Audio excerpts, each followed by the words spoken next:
I'm not your average African guy. I have a totally different mentality. The issues that they see as issues, I don't see them as issues. People here see, for example, like homosexuality is an issue in Uganda. I grew up in Sweden where it's not really an issue. Okay, it is an issue in the whole world, but not in the same way. The context is different. For me, even though I'm a Christian and I believe that you know, God made man for woman, I still do not understand why I have to now judge another person. So from that context, I think Sweden in a way changed my political view and my perspective on what the world is. So I have a totally different worldview.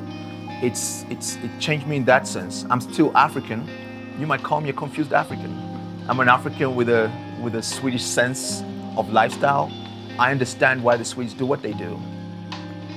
A social welfare, political country, to me, is the way to go. Giving everybody an opportunity. So yeah, it did change me. And but I still understand Africa. I still see what they're trying to do. Yeah.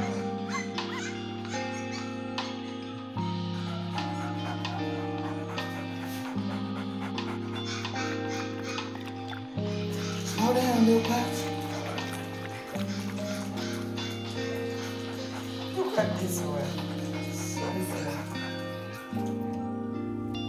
I'm also a politician not by choice, but I was forced into it because we had a bad regime here from Idi Amin, and I was forced to go and fight in the bush.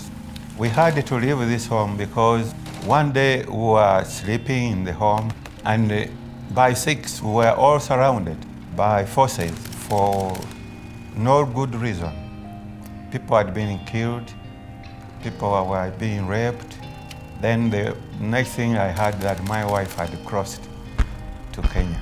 I decided to go into the bush and start fighting.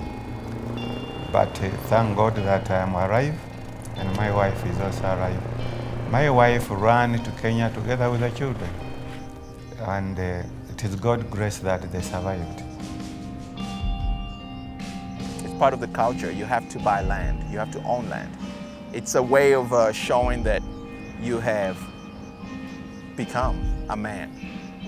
You buy land, you build a house, and you provide for your family. My dad had to do that. It's part of his responsibility. He looked out for the best hilltop that he could find before it became a slum, of course. And he found this piece of land, and I call it King's Landing. I had to buy land too, eventually. You know, build for my kids. My kids have to buy land as well and build for their kids. Oh, my kids are Swedish. I don't know if they're interested in buying land in Uganda. I don't think they have an identity. They have an identity crisis just like I do. Yeah, but it feels good to have Papa back. It feels normal. It doesn't feel like, oh, we haven't seen each other for 2 years. Like. Mm-hmm. How was it for you guys when you first went there? It was so hot. It was hot. It was so dusty and hot and rocky roads.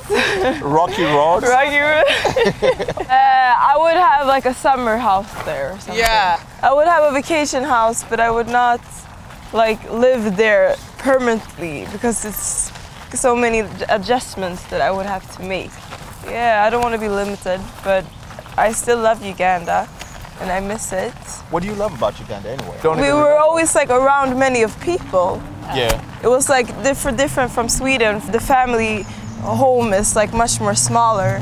Yeah. Like with fewer people, yeah. Not as many cousins and uncles and aunts. Yeah. And in Uganda, it's just... You discover that everybody's your relative. Yeah, everybody's your relative. Uncle, like, hey.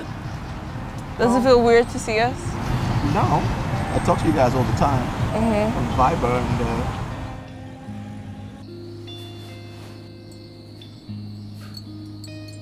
You know, I'm not mad about going back to Uganda. I'm actually happy because I feel like I'm a part of the moving pieces that are building that country back to whatever it's supposed to be. And I think the country needs people like us to come back because you can't just have an opinion. You can't just stand on the sidelines and talk about the changes that you want to see. You have to be ingrained and engraved into the dirt. you know, and the work that has to be done. So going back there to me is a pleasure.